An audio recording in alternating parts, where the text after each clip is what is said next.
After washing my chicken, I soaked it in salty water for it to retain moisture while deep frying it.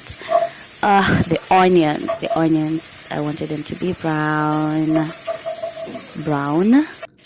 I added my fried chicken. It looks so yummy, right?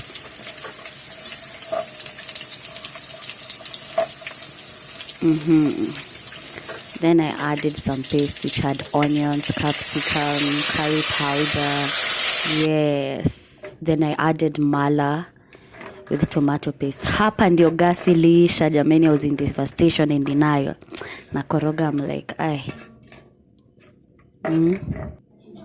came an hour later after I have bought my gas. My biryani is boiling there. My rice is there boiling. I can't wait to dig in. I put some squeezed lemon juice and look how it looks.